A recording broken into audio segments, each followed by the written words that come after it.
সকাল থেকে এক টানা বৃষ্টি পড়ে চলছে, চারদিকে নীরবতা। আমি অফিসের কাজ শেষ করে বাড়ির উদ্দেশ্যে যাত্রা করেছি। অনেক দিন হলো গ্রামের বাড়িতে যাওয়া হয়নি। বৃষ্টির মাঝে ছোট একটা খাবার হোটেল চোখে পড়ল। আসুন দাদারা, গরম গরম পাকোড়া লুচি নিয়ে যাও, তাড়াতাড়ি আসুন, তাড়াতাড়ি আসুন। লোকটির কাছে যেতেই আমি একটু অবাক হলাম। তার চোখ দুইটা রক্তের মতো লাল। লোকটি আমার দিকে কিছুক্ষণ চেয়ে থেকে বলল, কি দাদা, আপনাকে লুচি পাকোড়া ভাজা দেব নাকি? বৃষ্টির মাঝে এগুলো খেতে মজাই আলাদা। সারাদিন তেমন কিছু পেটে পড়েনি, তোমার লুচি পাকোড়া ভাজা খেতে কেমন দেখি। অনেকদিন হলো এই লুচি পাকোড়া খাইনি। এই নিন দাদা। তা আপনি থাকেন কোথায়?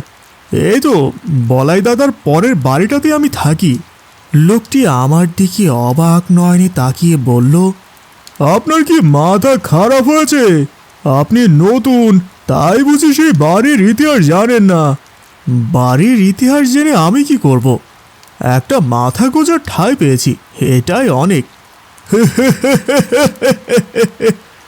লোকটি আমার দিকে তাকিয়ে খিলখিল করে হেসে উঠল।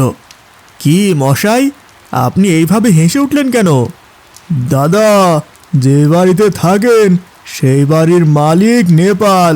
সেই লোকটা হলো রক্তপিপাসু জানোয়ার, তার জন্য আজ আমার এই দশা। লোকটির কথা শুনে আমি অবাক হয়ে গেলাম। আমি চিৎকার করে বলে উঠলাম, আপনার কি মাথা খারাপ হয়ে গেছে? নেপাল দাদার মতো মানুষ এই পৃথিবীতে কমই আছে। কথা আপনি ঠিকঠাকভাবে বলুন। কতদিন চিনেন নেপাল দাদাকে? তার সম্পর্কে উল্টাপাল্টা কথা বলতে আপনার বিবেকে একটু বাঁধল না? বিবেক? এটা কি নেপালের মতো নরপিশাচী ছিল? খুব তো দরদ দেখতেছি। তোমার নেপাল দাদাকে বলিও শ্যামলপুর লাল দিঘির পাড়ে যেতে। কেন?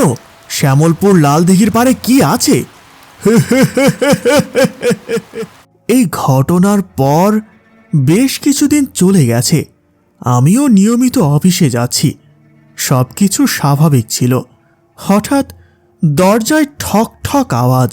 আমি তড়িঘড়ি দরজা খুলতে গেলাম। নেপাল দাদা, আপনি এত রাতে? কি ব্যাপার, কি হয়েছে? একসাথে এত প্রশ্ন, আমার কথা মন দিয়ে শোনো। নেপাল দাদার চোখ দুটো রক্তের মতো লাল, ঠিক যেন পাকোড়া বিক্রেতার হেলার মতো। চোখে মুখে কি ভয়ের ছাপ। কি হয়েছে নেপাল দাদা? আমাকে বাঁচাও, আমাকে মেরে ফেলবে। কারা মারবে? কেন মারবে? সে আত্মা আবার জেগে উঠেছে, আমাকে বাঁচতে দেবে না। আমাকে তুই বাঁচা পরিতোষ, আমি বাঁচতে চাই। আমি কিছুই বুঝতে পারছি না কি করব। নেপাল দাদা চিৎকার করতে করতে ঘর থেকে বের হয়ে যায়। আমি বাঁচতে চাই, আমি বাঁচতে চাই। ওই লাল দিঘির আত্মা আমাকে মেরে ফেলবে।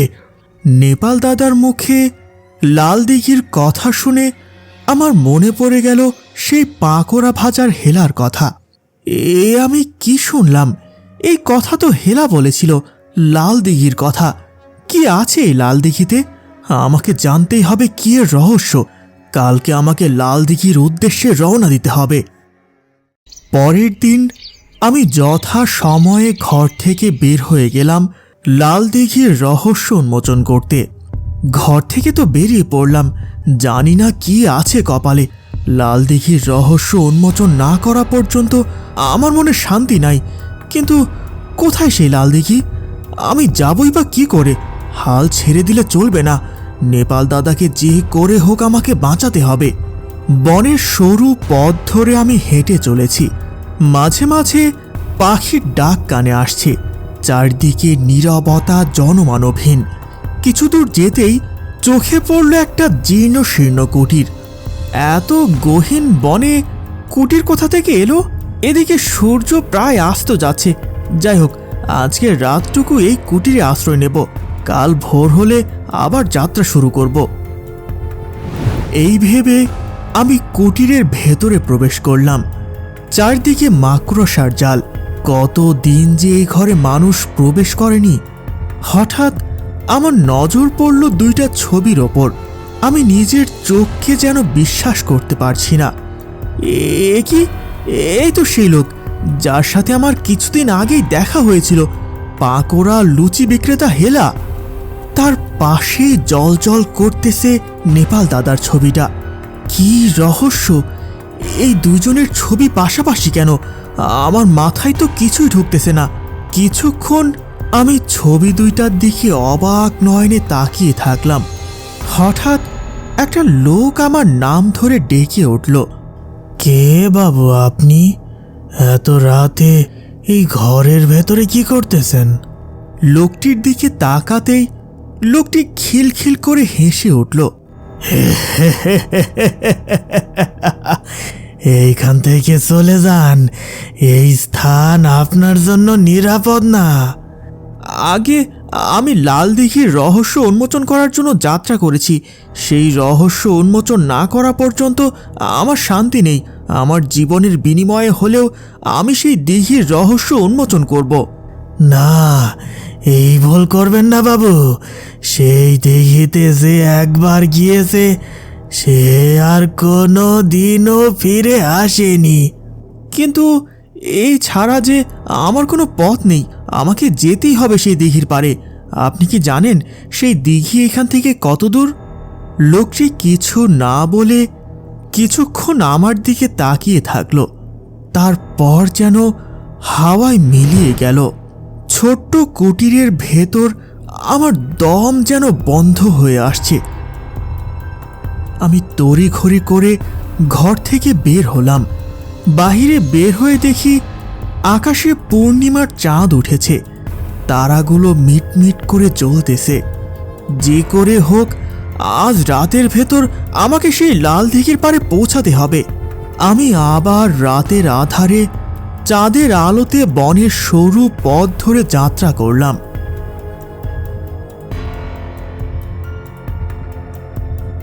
কিছু দূর যেতেই আমার চোখে পড়ল কিছু লোক মিলে একটা মানুষকে নিয়ে যাচ্ছে। এত রাতে এরা কারা? কাকে নিয়ে যাচ্ছে? আমি তাদের পিছু পিছু যেতে শুরু করলাম। দেখলাম লোকগুলো শ্মশানের দিকে যাচ্ছে। দাদা, আপনারা কোথায় যাচ্ছেন? লোকটা কি করে মারা গেল? একটা লোক উচ্চ কণ্ঠে বলে উঠল। আরে কে মশাই আপনি? এত রাতে এই বনের ভেতরে কি করেন? দাদা, আমি লাল দিঘির সন্ধানে এখানে এসেছি। লাল দিঘিতে গিয়ে আপনি কি করবেন? সেইখানে তো কোনো মানুষ যায় না। এখন গল্প করার সময় নেই। লাশ নিয়ে বেশিক্ষণ অপেক্ষা করা ঠিক হবে না। আপনি মশাই এইখান থেকে যান তো।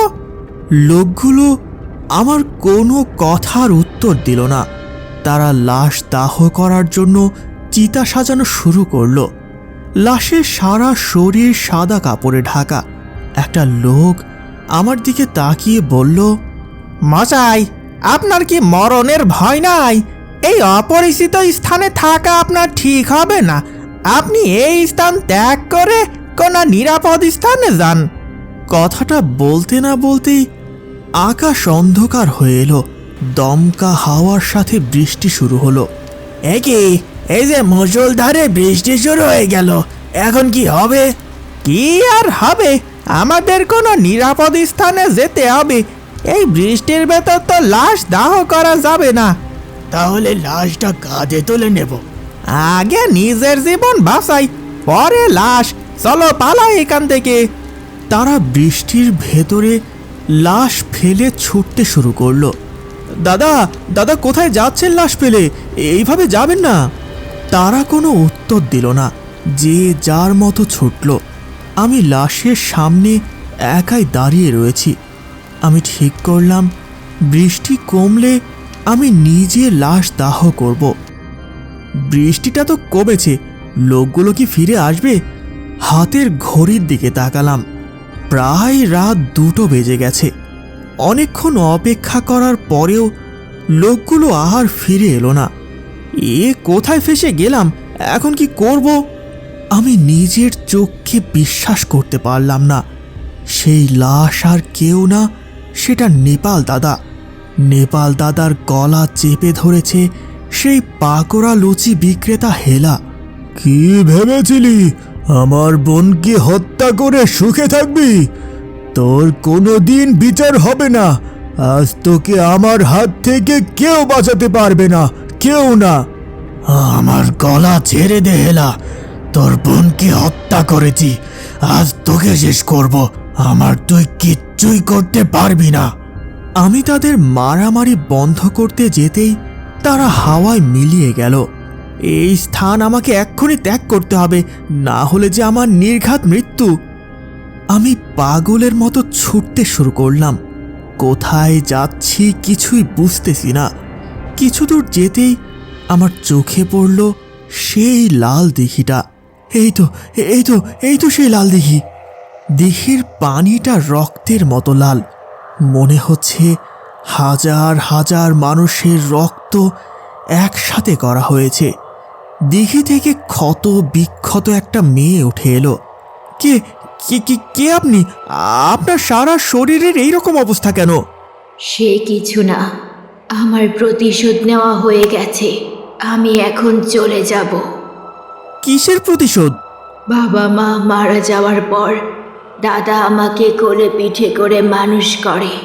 আমার দাদা হেলা আমাকে খুব ভালোবাসতো, আমাকে খুশি রাখার জন্য সব কিছুই করত। দাদা আমার চোখের জল সহ্য করতে পারতো না। সম্পত্তির লোভে আমার কাকা আমার দাদা আর আমাকে হত্যা করে এই দিঘিতে ফেলে দেয়।